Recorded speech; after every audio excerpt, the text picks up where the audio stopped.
We have the best country with the worst prime minister, Mr. Speaker. Yeah. That's the fact. He's weak, woke, and wasteful, and he's lost track of 30,000 people who have been ordered deported but have now vanished. Now control of our borders. He started by teaming up with the British Columbia NDP to decriminalize fentanyl.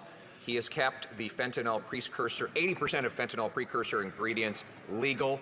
He allows 99% of shipping containers to come into our country uninspected, and he passed C5, which gives house arrest to the kingpins who produce this poison.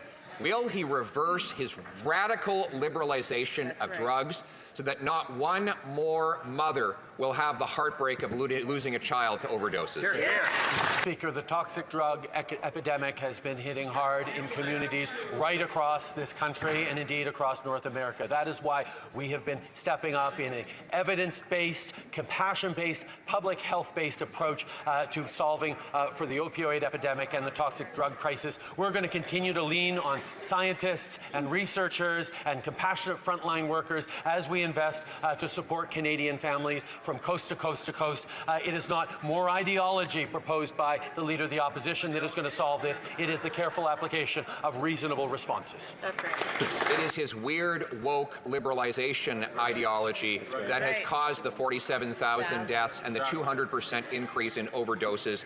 But just like he has lost control of the drugs, he's lost control of immigration. Don't take my word for it. The Globe and Mail said, and I quote, the Liberal government lost control of Canada's immigration system, highlighting that there are now 30,000 people who have been ordered deported that the Prime Minister has now lost track of. Like everything else.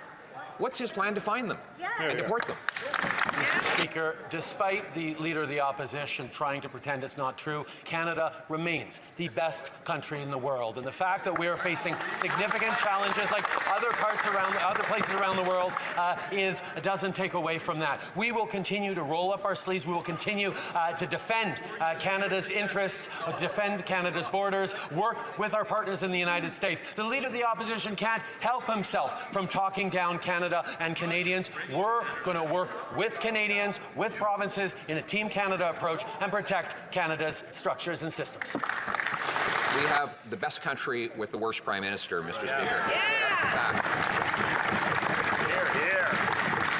He's weak, woke, and wasteful, and he's lost track of 30,000 people who've been ordered deported but have now vanished. Now, we have millions of other people who are going to come up for exit when their permits and visas expire over the next year and a half.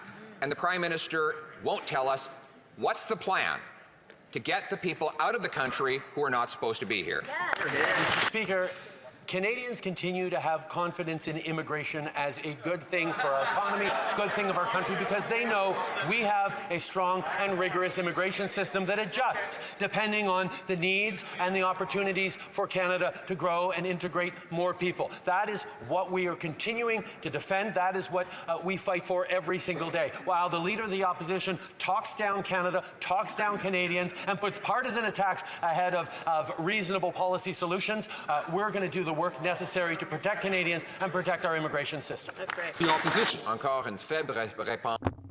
Once again, a weak answer from a weak Prime Minister who has lost control of our immigration system.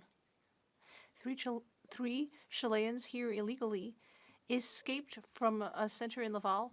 These 3 fugitives can be added to 750 individuals who can be considered dangerous in Quebec, and that this government is unable to get out of the country. And we've learned that this government has literally lost track of 30,000 people under expulsion orders. What is the plan to get these people out of the country?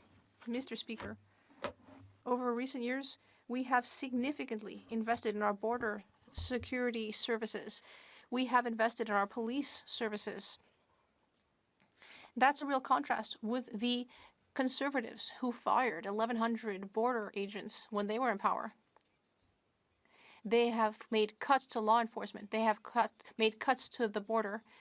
They have chosen to harm Canada's security and to instead promote dangerous weapons. And that is why we have put an end to the ability to purchase assault-style weapons.